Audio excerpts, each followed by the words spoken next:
ومحسن تهي فهد ياسين waxaan galeynaa markan kiis kale oo xasaasi ah oo isla hay'adda NISA shaqadeeda ku saabsan waana kiiska sargaalad Ikraan Tahliil waxaan doonayaa inaan furo kiiskaas oo muhiim ah oo dadka Soomaaliyeed oo dhan ay eegayaan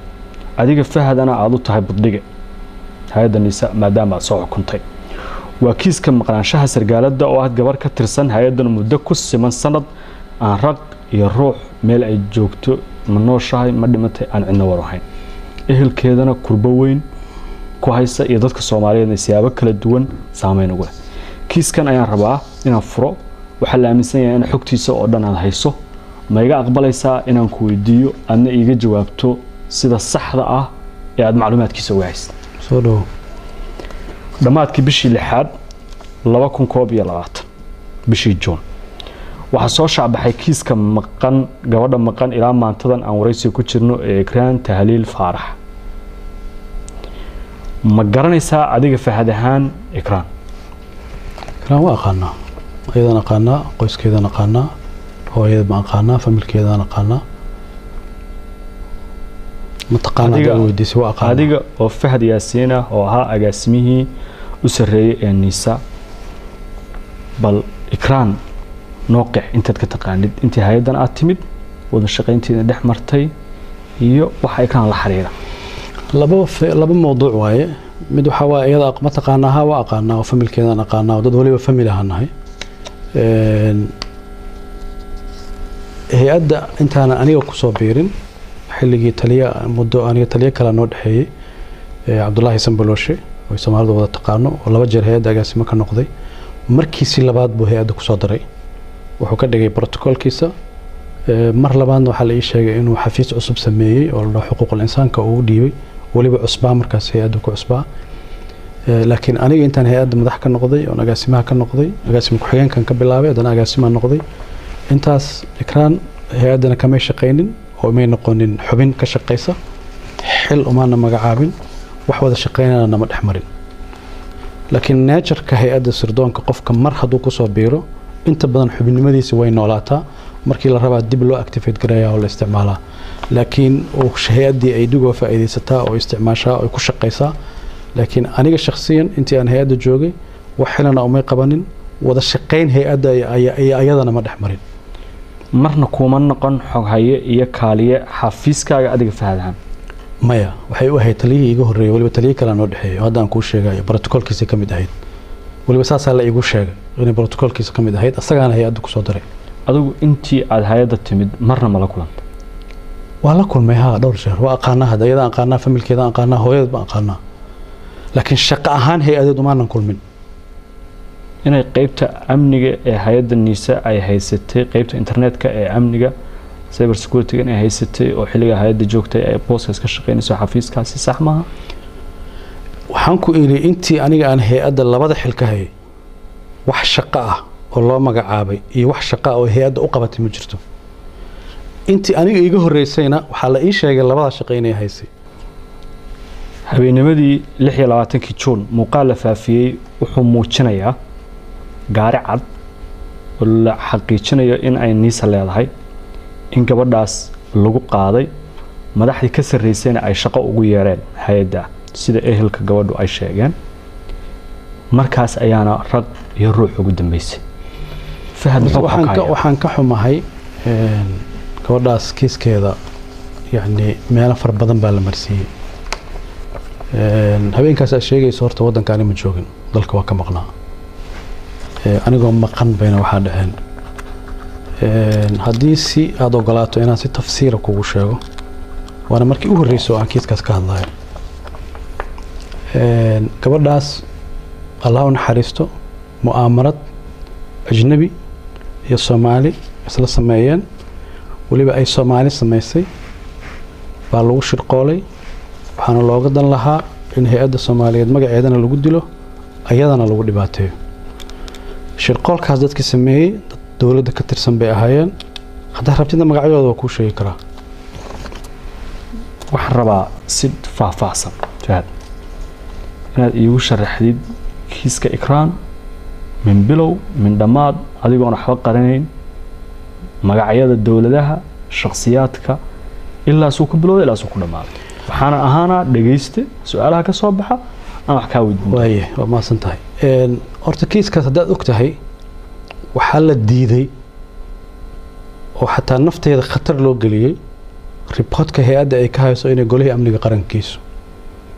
maalintii loo madlay in golaha amniga qaranka la geeyo warbixintaas oo guddiga amniga qaranka la hordhigo waa maalinta aniga Jabuuti la igu xiray oo nafteeda khatar la geliyey oo nolosheeda khatar la geliyey ayada mawduuceeda markaa laga yaabo inaan ka sheekeysano hadda ma galaayo taas dantii laga lahaana waxay ahayd inaan xamar imaanin oo aan warbixintaas dhiibin taasoo kaliftay inaan dalka dib uga soo laabto oo diyaaraddii la soo celiyey oo dib loogu soo celiyey meeshii aan ka imid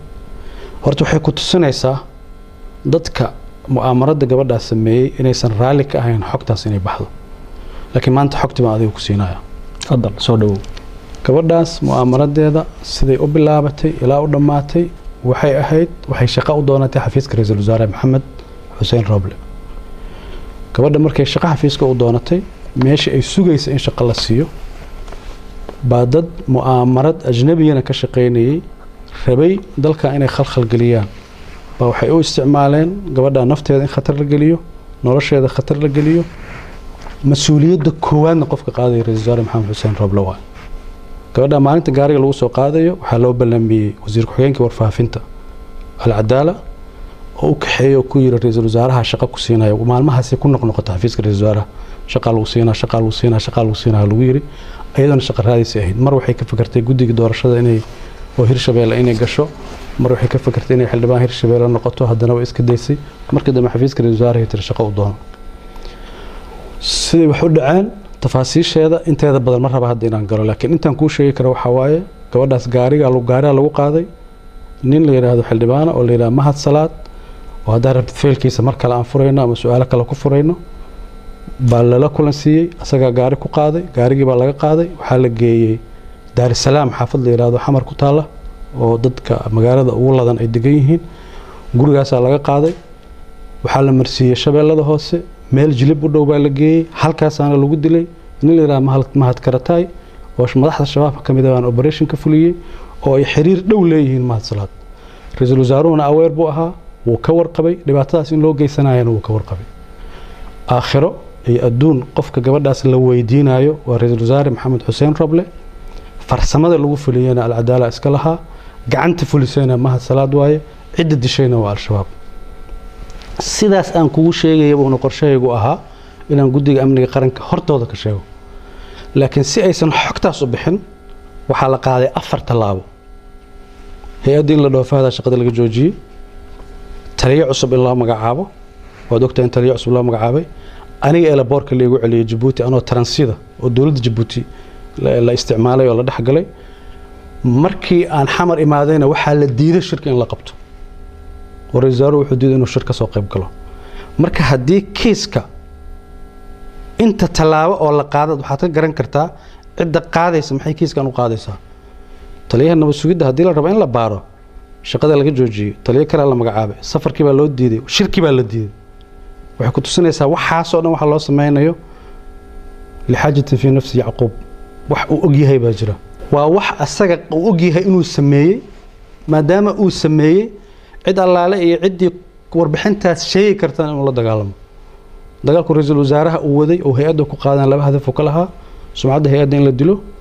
institutionka dawladda la burburiyo oo meesha ajnabiga ay ka soo galeen oo ay rabaan hay-adda nabad sugidda iyo sirdoonka qaranka maadaama ay dawlado fara badan dhaaftay oo qaarkood dariska ay ka hormartay in dib loo soo celiyo heerkii faragelinta maalinta aan ku sheegayna lagu soo celiyo dawladda ajnabiga ee kiiska ikraan fulintiisa fududeyntiisa qaadatay waa laba dawladood mar raba hadda magacooda inaan sheego dadka Soomaaliyeedna waa fahmayaan laakiin mar raba inaan magacooda sheego laakiin Fahad waxaad sheegtay magacyo ay ka mid yihiin Mahad Salaad oo hadda hay'adda haysta injineer Maxamed Xuseen Roble oo ra'iisul wasaare ah iyo Cabdiraxmaan Yuusuf Al-Cadaala oo ah wasiir ku-xigeenka wasaaradda faafinta sidaas la mid ah dadka ajnabiga ah ee kiiska lugta ku lahaa ee aad eedeynaysid dadkaas dawladahaas labada sheegtay inaad magacoodid ayaan ka doonaynaa hadda inaan sheego diyaar u bihi asbaab jira dartood waxaa jira markaad mas'uul sirdoon soo noqotay fasax u baahanta wadan iska sheegi karin hadda fasax laakiin dadka Soomaaliyeed waa og yihiin dawladahaas aan ka wado way yaqaaniin imaaraadka iyo Kenya iyo noqon kara adiga dhahay ani ma dhihin hada dhahay gabadha gaara lagu qaaday saa sheegtay waxa la geeyay xaafad magaalada Muqdisho kamida gaarigana waxa sheegtay in loogu ballamiyay xafiiska wasaarada wali ani wadanka waa ka maqanaay markaas sidku ogaatay waxaan rabaa inaan kugu daro xataa aan ka ilaabay dadkaas mar kastoon aniga wadan ka maqanahay mashaariic sameeyaan kiiska ikraan waxa la alifay anoo maqan kiiska hay'adda isbedel lagu sameeyo waxa la sameeyay anoo maqan saddex bari ka horna ma aqaan la socotay isbuuci hore gurigeyga la galay ciidankii iyo qalabkii iyo wixii yaalay baa la qaatay anoo maqan hal mar anigoo jooga waa awoodi waayay inay wax sameeyaan sidku ogaatay xogtan dalka dad ka maqnay waa xog culus oo xasaasiya in dad mas'uuliyiin maanta ah oo mas'uuliyiin xilal sare haya oo waliba booska aad joogtay niisa sargaalka loo magacaabo mas'uulka loo magacaabay aad ku eedanayso inuu kiiska isagu wax badan aan ka ogahay intaas kaliya ma aha qal dhibaato far badan oo amni darrada dalka ka dhacday qayb bay ka ahaayeen dadka aan ku sheegay kila ay gaareen xataa dariska inay dhibaato ka geystaan professor Abdiwahaab oo Nairobi jooga ra'iisul wasaare Maxamed Xuseen Roble ka shaqeeyay oo dhaqaale ku bixiyay oo systemka dawladda Kenya iyo dad kala duwan dhex galay oo gaangis rabay inuu isticmaalo qorshahan wuxuu ahaa professorka in la dilo waxa la rabay in loo dilana hal shay bay ahayd maxaa dawladda Soomaaliyeed qaran Soomaaliya u difaacaysa intaas loo dilay waliba professorka waxaan diyaar u ahay in arrintaas xogta uga baahan yahay waqti kasta uga baahan yahay ka siiyo kiiska ikraan doorka maadsala waa hadda hay'adda niisa jooga maxay ahayd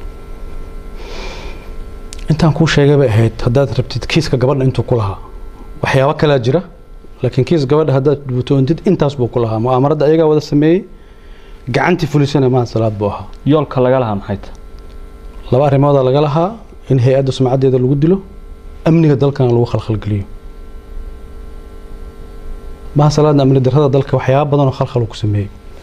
in ka badan 60 maalmood oo gabadha la baadi goobayay fahad oo gabadha shakhsiyan ehelkooda garanayay family ay ahaayeen ay garanayo ay daris iyo wax kasta ahaayeen sargaalada hay'adiisa ka tirsanna la weysanaa oo la dilay 60 maalmood ka bacdi September bilowgeedii ayaa soo saarteen war saxaafadeed aad u hooseeya luqadda loo isticmaalay oo lagu baahiyay telefishinka dawladda iyo warbaahin dawladda oo lagu sheegay in gabadha ashaab dileen kadib ashaab maalin kadib way beeniyeen sheegashadiina ehelkii gabadhuna waxay sheegeen in ay la xariireen al-shabaab oo ay diideen inay iyagu falkaas geysteen horta al-shabaab ayaa diiday fahad inay sheegato dilka gabadha ehelkeeduna waxay sheegeen markay al-shabaab la xariireen inay yiraahdeen anagu ma ogin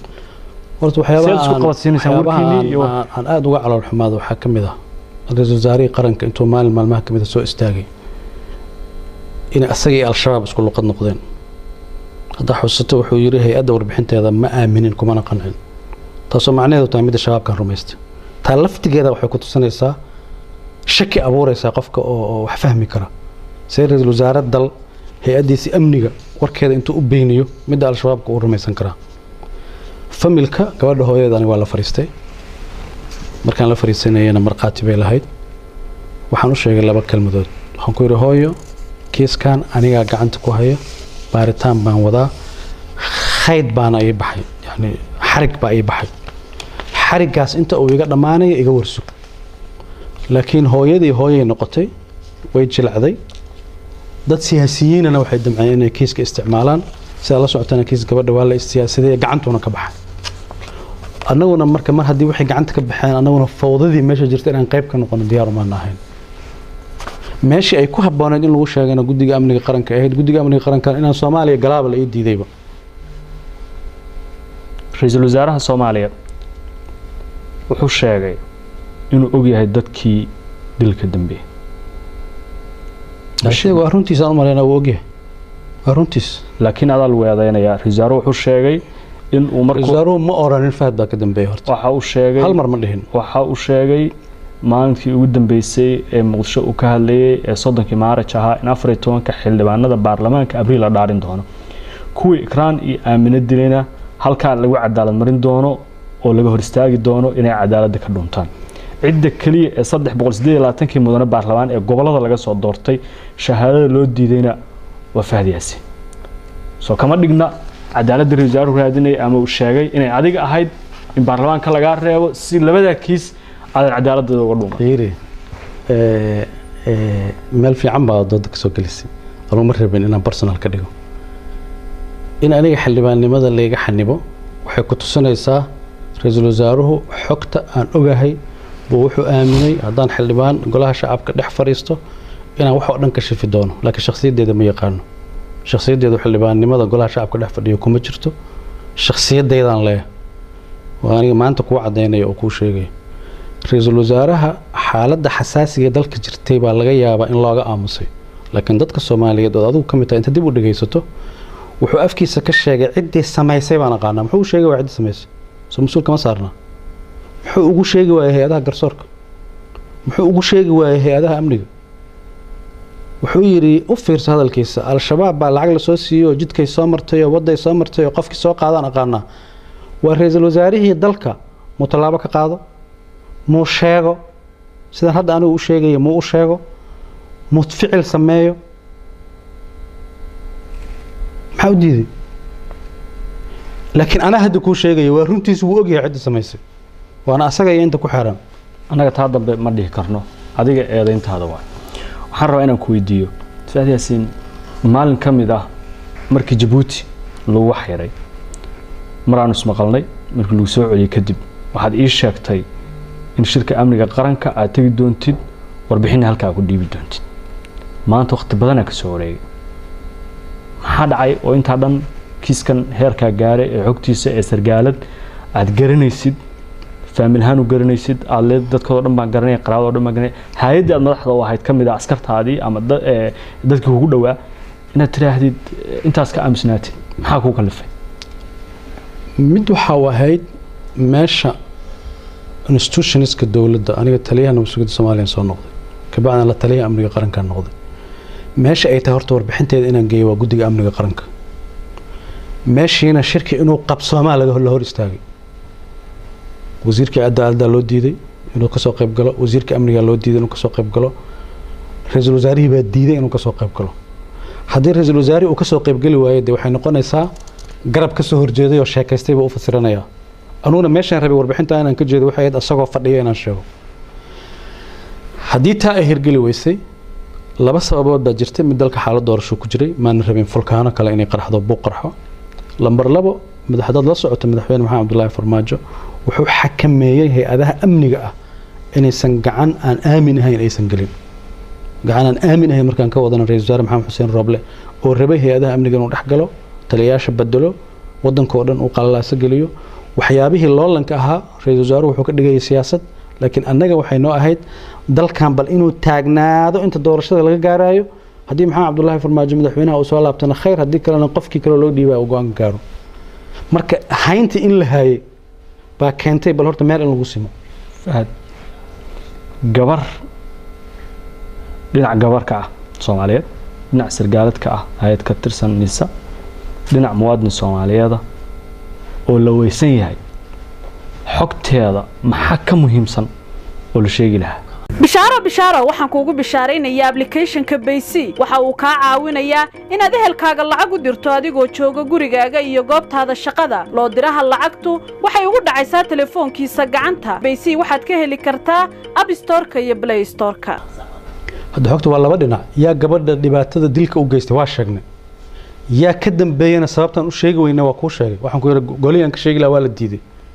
laakiin waxaad awooday inaad shijir ay qabato sidan oo kale hada saas institutionada dawladda ma shaqeeyaan يعني قرنimada Soomaaliyeed iyo hay'adaha Soomaaliyeed waxa la fiiriyaa waxa aad sameynayso maxaa ka dhalan kara aniga inta nabad sugidda madaxda ka ahaa intaas oo file oo sensitive oo khatar ah ay soo maray waxaan ka shaqeynaya ma xakameyn kartaa waxa xakameyn kartaa hada xakameyn kartaa dadka qalqalin laakiin hadda ku weydiin hadaan inteedii cad soo istaag intaan ku sheegi lahaa waxa la dhihi lahaa dawladda mucaarad target gareynaysa wax kale lama dhahan laakiin maanta dadkii baa qaarkood xukun ka haya saad u aragtaa maanta inaad sheegtid ma xogtaas waxaan u arkaa in la helay fursad lagu la xisaabtamo dadkii dambigaas geystay ee falkaas ku kacay Fahad Yaasiin fursad baaritaan lagu sameeyo fursad xaqiiqada lagu gaaro Fahad Axmed Daahir ehelka gabadhu maxkamad bay furteen waxay maxkamadda dadka looga la qoray magacyadooda adaa kowka diyaar ma u tahay inaad maxkamad iska difaacdid waad hortagtid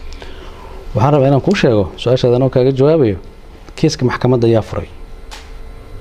maxamed xuseen rooble furay horta iyo raggii la shaqeynayay isla maxkamaddii baa anugu ka dhageystay iyadoo la leeyahay Fahad Yaasiin waa bari isla maxkamaddii baa tiri warqad soo saartay oo tiri Fahad shuqul kuma lahan raggii kale oo magacooda la sheegay shuqul kuma lahan hay'adda nabadgelyada shuqul kuma lahan labada jeerna anugu idaacaddan ka dhageystay waxaan diyaar u ahay xaqiiqadaas cid allaale iyo ciddii dambigaas geysatay in la dabagalo la maxkamadeeyo xuquuqda ay mudan yihiin la marsiiyo adigu maxkamadda waa tagaysaa oo iska difaacaysaa hadda maxkamadda haddii la iga yeero maba diidi karaba diyaar u tahay maxkamadda maba diidi karaba de waa sharci ma diidi karo xogta aan kuu sheegayana waliba waa 10% ka badan baan hayaa oo ayada khusayso u sheegi karaa 22 Julaay 2021 agaasimaha nabad sugidda iyo sirdoonka qaranka ee hadda xilka haya Mahad Salaad Maxamed bartiisa Facebooka wuxuu ku qoray oo uu sheegay in kiiska khaarijinta sargaalad Ikraan Tahliil aad soo maleegtay adiga Cabdullaahi Kulanajiis iyo Yaasiin Fareyna uu ahaa fuliyihii kiiska ee gacanta ku lahaa sidaas ma jirtaa أنا فيسبوك ملهي دوسها قرينا وامقلي إنه قري قف بأي شيء إنه قرينا ليه كم آخر سنين لكن أيضا الافتقاد عدينا أيضا الافتقاد شكئة حلوان مقالة اسكت جوجا محق لي إنه ده هبل الدلي هبل الدلي هبل الدلي ما هي سردان بو شقيا ما ربحين سردان بو هلا يا أشياء حقتان حتى رئيس الوزراء أمركم إذا عدى سوء استاج أنت هداي شيء يا أشياء حقتان إن مركا أوسيدا ده كل جيدا وحيتون أبو رئيس محاكيس كان سود حق لي واي وكيس كان وصل دونت وقف ربع جريمة وسميه إنه ضد كلا كوبين أبورت كيس كان أنتي وسعودي ضد الصومالية يضلك حليس أيوة قال حليس تاس وهاي إن تقال سكية قرق الله فورو يقرأ على سد دولة الصومالية وحليس قلي مغناشها سرقالد يقبر صوماليات وهايدنا وسويد سوكة السنة وموادن صوماليات وسدي سبع أيتهاي إن حقوق دي سالة دورة وصوبت أنا أمسني أنا ذلك الله وسيدرين متكم إذا واي أنا ذلك أنا وسيدرين موادن كي ذلك أدي حقت عدة خصيصي وأوشجني الصغر يزارون وأجيهاي هي هذه خصيصين وأجيهن ملاكول أنت حلال أنتم كلاكول أنت محكمة دعيدة ما هذه في هذا مكوريست ما حلال أنت هذا كيس كوحن كلها إذا عدنا كده جيست أنا كليه إن كيس كلا بلابن إذا عدنا كده جيست إن كان كلا سمينا إذا عدنا كده جيست كل ما كل من باريس تحنكم موجودين حلال أنت هذا هي أدونم بيلا كلنت أديك لكن شخصيا كل ما عد كستي لا كلنت قف كستي لا كلنت أديك لا كلنت سراكي شكل لا كلنت عد والبي وريست كيسك إكران وحدي شكتي توم بقول كيبا حكتها كهيست نادن يوه الشيء حديدي أنا ولا شكت هي هذا خصيصا وشيء جاية قرمه وقتي مناسب نقطه قام وقتي أي كوب هبون تاني الشيء markii kiiskan uu dhacay warqad baa soo saartay risaaruhu uu ku yiri warbixin soo gudbi warbixintii horena kuma qanacin warbixintaasi luqadda ay ku qornayd aad bay ugu hooseysay xushmad ra'iisul wasaare oo golaha fulinta u sareeya in loo qoro waa tiri golaha amniga qaranka imow halkaas ayaan warbixinta ku jeedinayaa luqadeedu ahay walaalo ani ma aqaan sababta aad u tiri way hooseysay because amniga dalka hay'adda ugu sareysa waa guddiga amniga qaranka oo wasiirka cadaaladda wasiirka amniga wasiirka gaashaandhigga wasiiradaas ay fadhiyaan gobernatoraha muqdisho uu fadhiyo madaxweynaha fadhiyo ra'iisul wasaaraha fadhiyo taliyayaasha ciidamada fadhiyaan aniga marka xogta aan hayay haddaan dib hadda ku xusuusiyo waraysiga maanta aan ku siinayo iyo xogta maanta aan ku siinayo iyo warqadda maalintaas aan soo saaray waa islahayd because sidee baan xogta u siiyaa qofka dembiga sameeyey sidee baan asaga u address gareeyaa oo warbixin ugu gudbiyaa hadduu asaga qayb ka yahay ma ninkii xukumayay iyo ninkii dembiga galay baan isku mid ka dhigaa inaan marka maalintaas dalbaday meel aan ra'iisul wasaare maxamed xuseen rooble ahayn inaan xogta siiyo waxay ku tusaysaa xogta aan hayay sensitivity-geeda iyo jihada aan rabay inaan wajahayo haddii aan ogaan lahaa oo ay ahaan lahayd inuu beri ka yahay qofka ugu horeeyaan siin lahaa buu ahaan lahaa waana sababtaan uga leexday ehelka gabadha hooyadeed inaad kulanteen ay saxaafadda ka sheegtay adigana waa ii sheegtay dad markhaatiyana idila joogeen maxaa ku tiri intaas aan kuu sheegay waxaan ku yidhi hooyo khad baan hayaa khayd baan hayaa xarig baan hayaa inta xarigaas uu iga dhammaanaya iga warsug wax tallaabaana ha qaadina warbixin dhammaystiran anaa kuu keenaya sargaal ka tirsan hay-adda ma u dirtay oo gurigeeda ma kula kulmay markaad xogtan heshay kadib kulankaas ka bacdi sargaal uu la kulmay wuu la kulmay waxaana u sheegnay hooyo idaacadaha aad ka hadlayso iska jooji naga warsug annaga laakiin markaan aragnay hooyo inay idaacaddii istaagtay idaacaddii ka hadlayso ra-iisul wasaarihii laftigiisaba uu sii boonbooninayo warkii waxaa socday wax kale mu'aamarada aan kuu sheegayaa socotay laakiin familka uusan ka warqabin xaqiiqadan ogeyn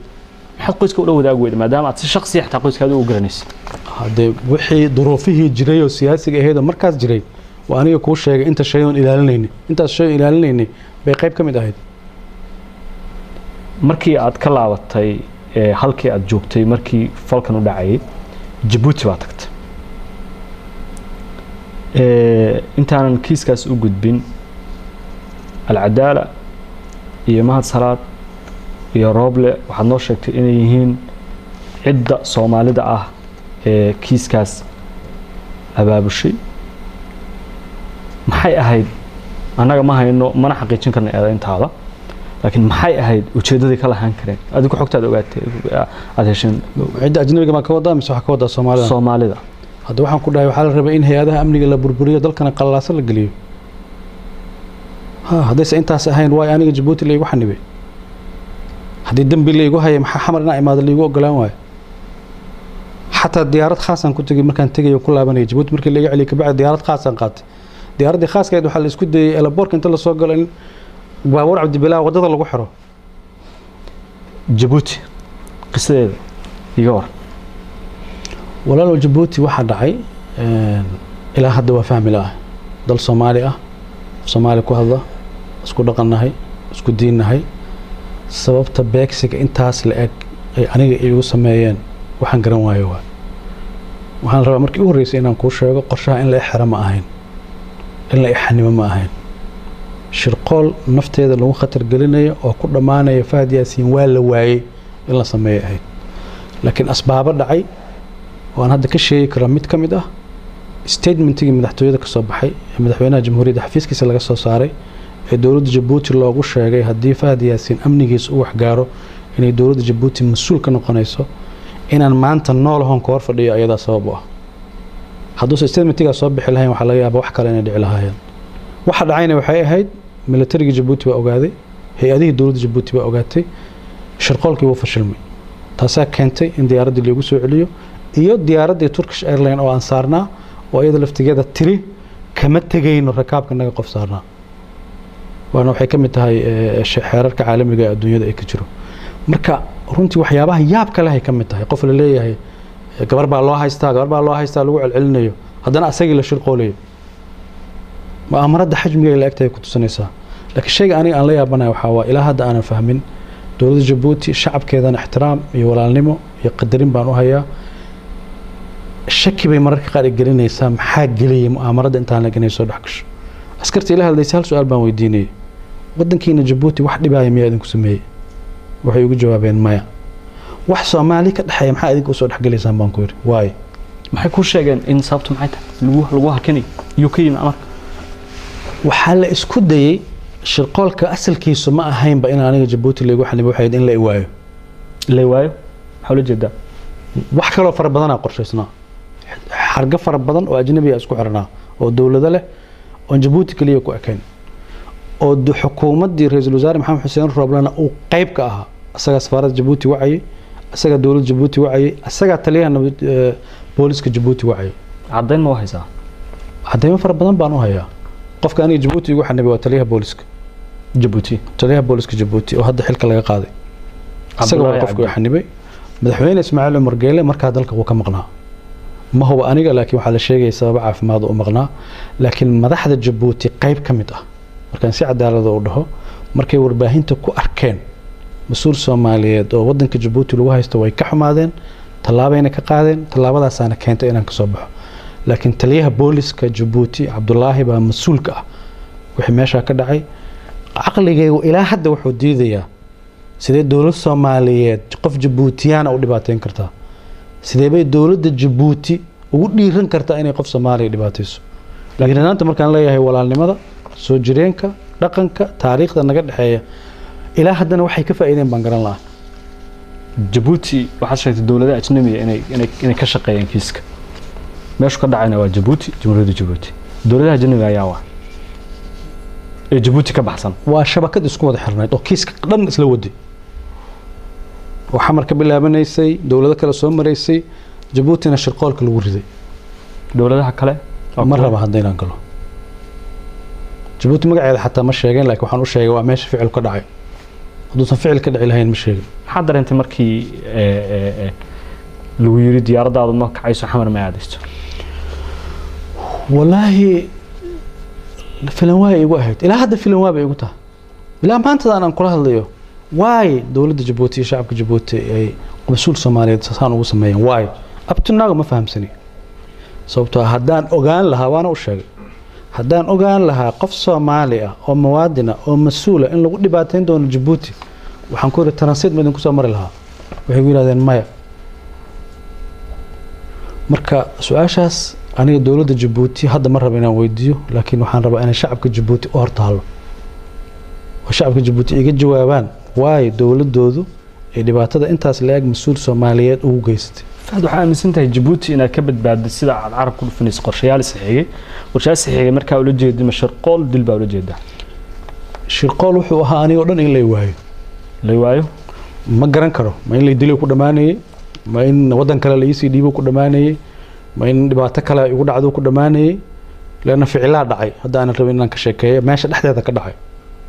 ficiladaas kulligood waxay tusinayeen shirqool kale inuu jiray haddii diyaaradda Turkish Airlines aan saarnaa aysan khasbi lahayn in diyaaradda la igu soo celiyo oo diyaaradda la soo saaro aysan khasbi lahayn dad mas'uuliyiin oo dawladda Djibouti iyo shacabka Djibouti wax aad iyo aad u fool xun baa dhici lahaa diyaarad kale inaad goosataan maqlay markii aad Turkish Airlines lagu diiday inaad raacdo ما أيقو تركش لين راعي إيميل ديدن أيقو سي sophisticated مركور وشقيان إلى واحد كشف مان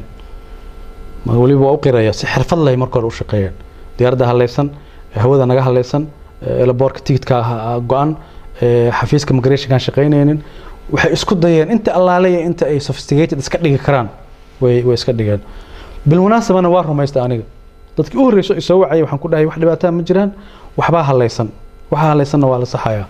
ساسان أنا أقول رميستيبا because شر ما في لينين تليها بوليس كمعركت مركادي كل كل مركز با ها ما لا هذا الشيء كده ما سوي له هذا يا محي لها يا سيكو جاتي حكتان مرك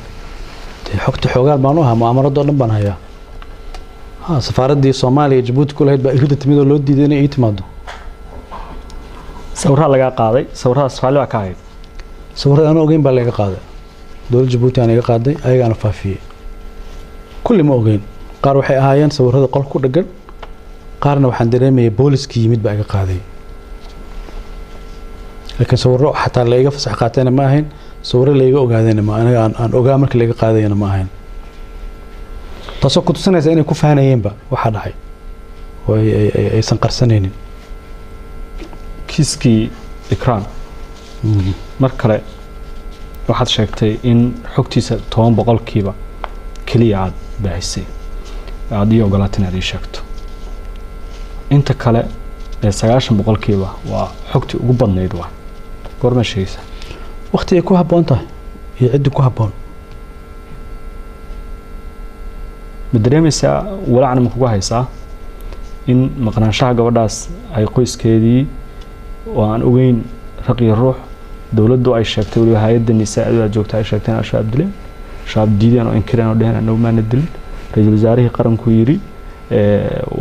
dadkii ka dambeeyay cadaaladdan hor istaajinayna oo baarlamaanka ka reebayna adiga kaligaana baarlamaanka ka maqanta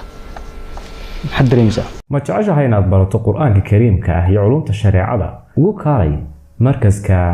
nuureyn online oo baro adigoo gurigaaga jooga qur-aanka higaada iyo culumta kale islaamka wixii faahfaahin kala xiriir nambarada shaashada kaaga muuqda fiiri baarlamaanka in aniga leega xanibo waa wixii ugu sahlanaa oo dhacay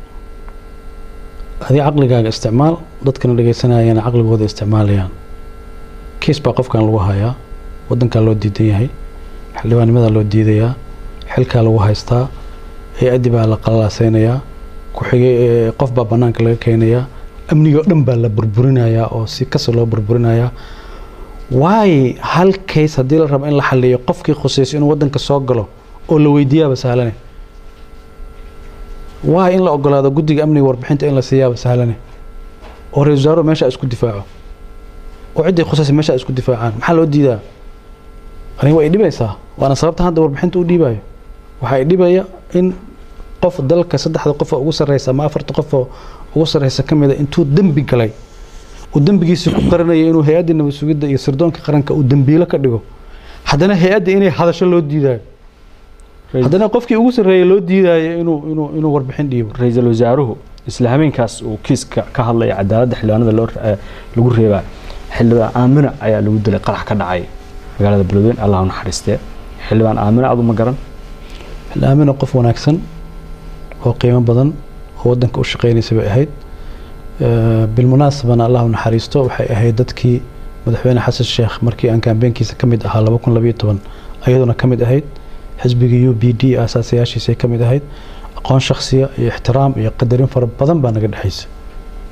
كيس كجوردن كان آد وجه هذا الشيء أين هاد حلوانك كلية عدالة وكرادين تيرك الشغلانيس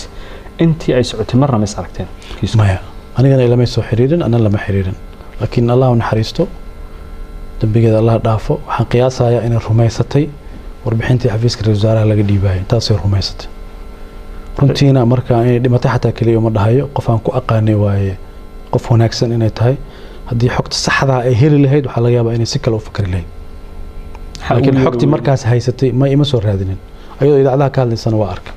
marka meel aan wax ka sixi karo ma joogin dhimashadeedii iyo dilkeedii waxa lala xariirinayaa isla kiiskii Ikraan Tahliil inuu ahaa shabakad isku xiran arinta wadaabashay dadka lagu eedeynayna mar kale kiiska aaminana qayb ayaad ka tahay horta erigaas qof dhahay ma jiro ra'iisul wasaaruhu wuxuu yiri gacantii Ikraan dishay ayaa dishay oo aan baarlamaanka ka reebi doon waa duuban tahay hadee ra'iisul wasaaruhu magac ma sheegin horta soo magac ma sheegin hay'adna ma sheegin laakiin wuxuu sheegay in tareed isaga laftirkiisu dareemayo oo isaga loo soo hanjabayo oo yaqaan telefoonadii message-da looga soo diray cidii uu ka dareemayo muu sheegin mugta waxna waa faham waxna waa hadalka ra'iisul wasaaraha afkiisa ka yiri laakiin waxa yaab kale waxa waaye ra'iisul wasaaraha xogta intaas la eg hay'adda siisay asaga iyo hay'adda sirdoonka xiriir ma lahayn markaas wada shaqeynna ma lahayn si ku gaata hay'adda ma joogin markaas hadii hay'adda laga ilaalinayaan ku yiri inuu soo dhex galaa laga ilaalinayo lama macaamalo laga ilaalinayo مدام كرايم سميه